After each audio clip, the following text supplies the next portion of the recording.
Yo, what's up, you guys? Hey, I just left an SQ show here in Vegas. Lots of nice cars, lots of great sounding systems. Um, I did an interview with IASCA champion. He just won. I think he competed in other organizations as well, but I did an interview and I want you guys to check it out. Sorry about that. But I want you guys to know, as always, my phone doesn't have a lot of space on the SD card or whatever. So if the video cuts out and you just hear audio, the video does come back shortly after, but I put up like a still picture or something like that just to fill the gap. But anyway, let's get to it.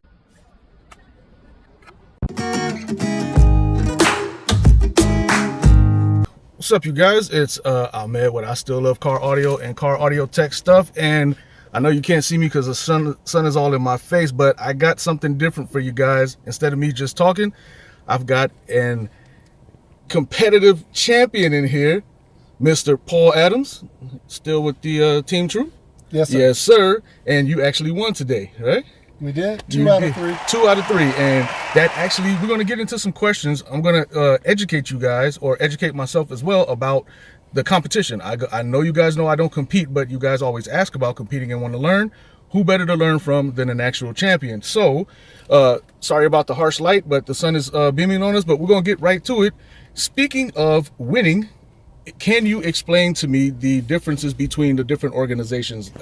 I know there's IASCA, EMA, EMA USA? Correct. Mecca, or no?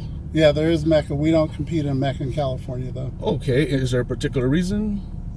Mecca banned California. Oh, snap. Well, we'll get deeper into that maybe later on. But the different organizations, there's MCA, is it? WCA. And MassQ? MassQ. What is the differences? What are the differences between the organizations as far as tuning goes? As far as tuning, if you want to go back a step, a good car should score well in all organizations. You shouldn't have to tune it specifically for one organization. Really? I was under the impression that IASCA and EMA were different because EMA was a softer tune. That's not true? No, they do have base. The difference is US and Europe, where EMA originates, they do things differently. They don't like loud in Europe, and US is usually a lot louder. Okay. So they think that our volume levels are too loud, yet they use orchestral music as part of their judging criteria. And if you've ever gone to a symphony, it's well over 100 decibels, and they limit decibels to about 80 or 85. Oh, so I was under the impression that the mid bass had to be softer in comparison to, I mean, the mid range and tweeter were the same, sub about the same, but the mid bass was different. So that's not the case. No, they just want overall tonality to be pretty even. Okay. But again, the loudness is what the difference is between US and Europe. Okay, and that's another perfect segue into my next question. When it comes to judges, I know the judges sit in the cars by themselves. You, as a competitor, do you tell the judge how loud to turn it up to, what to touch, what not to touch, what to do? That's a good question. So, as a competitor, the only organization that asks you to touch the volume is EMA. You set the volume level. They can turn the volume down. They cannot turn the volume up. Oh. So it's to your advantage to have the volume as loud as you think should be, and let them turn it down. Oh, okay. In the other organizations, the judges will typically put the volume to what the level they can deal with. Okay, because I've gotten demos from other guys. I don't necessarily want to say names, just be on the safe side, but they played theirs low, like at our talking volume. Sounded phenomenal, but they didn't turn it up loud, so I don't know if that was to limit distortion or that's just how they want to do it. But it made me wonder, when judges go from car to car, do they mess with the volume from car to car? So no, if you get into one of the cars that have IB, infinite baffle for everything, mid bass, sub bass, when you're outside the car, it vents outside, so you'll hear very loud music outside the car just like you would inside. And some of the judges, they get down on the cars, and you'll be like, wow, they're having fun in there. So They need to be able to hear everything. They need to see when the system breaks up, if the system, how it plays when it's low. Okay. So if they don't hear consistency, that will ding you as well. Okay. Some systems play very well at low levels, but then they start to break up when they get into the higher levels. Not even super high, just regular high levels. So maybe that's why they're doing or masking something like rattles. Well, wouldn't that be a knock against the competitor that they don't have their system tight enough to be able to play up and down? Yes.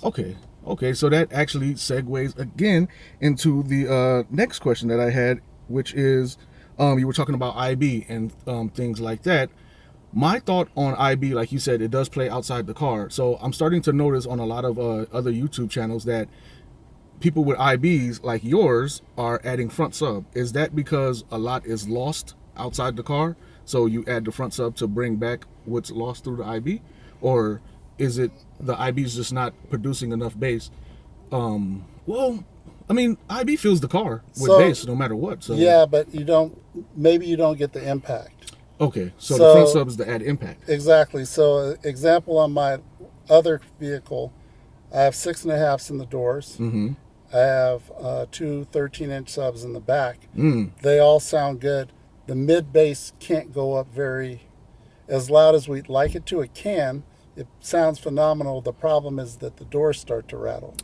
So we have to limit the level we can go. So now I lose some impact. Right. So the only way I could gain the impact back would either be to use a different driver in a different location or add an upfront sub. And the upfront sub takes the stress off the doors. The mid basses. So the mid basses still play the way they should. I get a little bit more oomph from the upfront sub. A lot of people will put an upfront sub for transition from the lower range for the back subs to the mid bass. Okay. So maybe they can't get the bass to play forward. Okay. So they'll add an upfront sub to transition from the back subs, which play the much lower notes, to the mid bass that still plays low, but there's a gap. Right. But it's not because the bass is lost outside the car. No. No. Because it still should sound good inside. Okay. Yeah. And now my last question is, I used to compete DB drag, and a lot of DB drag we use the same amplifiers no matter what. I noticed in some SQ cars, they might have a mixture of mids and highs, but as far as the amps go, is it taboo or do you get dinged if you have mixed match amps? No. Really? The problem with you have a lot of DIYers. Yeah. So they'll grab amps from wherever they can get them cheaply. They'll swap amps out. You primarily want the best sounding amp on your mid-range. Your mid-range plays the majority of the music that you listen to, vocals, and then it plays into most of the instruments that stand in as vocal instruments. The next would be the tweeter, which doesn't really need a lot of power. Right. Tweeters don't need a lot of power. Mid-range is everything, but a lot of shows I see, at least the big-time EMA shows, especially EMA Europe, UK, a lot of the amplifiers are matching. It's a beautiful design, all that. So it just made me wonder, like, if you had a mixed match amp, would you lose points or? No, but it makes it a lot harder to integrate them in if you're doing install, unless the sub amp is the amp that's different. Typically, it'll be a bigger amp, or it'll be a much smaller class D amp. So that would probably be the majority of what you'll see. You'll usually see cohesiveness in the amps, with the exception of the sub amp. Okay, yeah, because that's how mine is. I have Zapco for my mids and highs and mid bass, but I use a kicker for my sub class D. And I mean, not that I'm competing, but still, it just still made me wonder, because I see some of the EMA shows, the UK, and they'll use like an audio wave on their mids on their mids, but they'll use a Zapco on the highs, on the mid bass, and something else. So made me wonder. Okay, but in EMA Europe, they're doing install.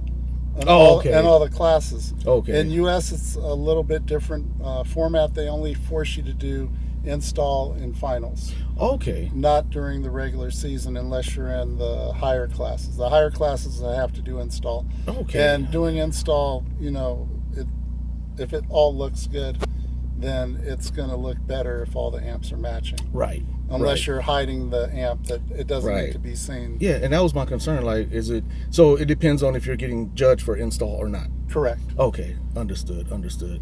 Okay, man, I think that answers all the questions I had as far as learning about SQ and educating the people on my channel that do follow, because our biggest debate was IASCA versus Emma and mid bass. Because again, I thought mid bass was supposed to be softer when it comes to Emma UK, but I guess that's not necessarily the case. No, you still have to have the impact. That's Right. that's where you get your punch from, is the mid bass too. Okay, Usually. one more question regarding that then. I've heard on another channel, I don't have the liberty to say if I or say or not, but some say mid bass in the door versus kicks is good or bad, but other channels say you can't even hear a difference. They'll always say the doors are never the right place for mid bass because Just they for rattles? Yeah. But what if you actually stop the rattles? Does it? If you run the analyzer, Mm-hmm. you'll notice that there's always going to be a null in the doors, Okay. and you won't get that same null in the kicks. So a lot of people will do kicks for, you get more impact. Oh, so it with does the make kicks. it makes, will make it. really? Yeah. It makes that much of a difference. It does. Wow. I mean, I've heard cars with both, and the difference I heard wasn't like night and day, but I did notice it was a difference between the two. Yeah. But, okay. And then they're sealed, Oh. boxed. Okay. Well, I have Morel MW9s in my door, and I was told by Morel that they're not for sealed. They're supposed to Right. be IB. That's IB doors. Okay. IB speaker. Okay. But there are some speakers that can do both. And okay. if you're looking to do doors and you get a speaker that can be boxed, then that would be the best option for you, only because you won't get rattles Okay. and Well, you can play it down low. that brings me to one more question then. Are your mids in the pods sealed or vented in your pillars? The mid basses, our mid ranges are IB. Okay. They're vented into a channel in the pillar. Okay. And does it actually make a difference if they were in like factory locations like mine are, where they're just sitting there and it's empty into the dash? Having yours vented the way they are, does it make a difference in the sound that much, or That speaker won't fit there. That's the first thing. It's too big. Right. Yeah. But and that's a 4, right? that's a 5. Oh. Yeah. Okay. The difference to me is that if it's in the factory location, which is in the corners, it fires up against the window and then you get a reflection. So to me, you're listening to the reflection. You're not listening to the actual driver. Right. Okay. My other car was like that. It did well, but there was always a sheet of paper in front of your voice while you're talking. That's what I liken it to. Or it kind of puts a small veil there. And Okay. you can't get rid of it. Ah. Okay. So, Understood. Understood.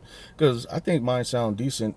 Being in the factory location, it's not. Yeah. I'm not losing anything by it venting into the dash. So No. I didn't know if it was for mid bass purposes, like to add more control and thump from the mid range, but that's not the case. Okay. Yeah. In my Understood. case, it gives me more airspace for the driver Okay. to make this instead of in the dash, but also it gives me more on axis, so the sound will be much clearer. Right. Okay. Yeah, because they're crystal clear. And speaking of crystal clear, we're saving that for part 2, because this part of the video was just for educational purposes. So now that the education is over, come back for part 2 so we can get down. All right. Thanks for watching, you guys. Until next time, stay tuned.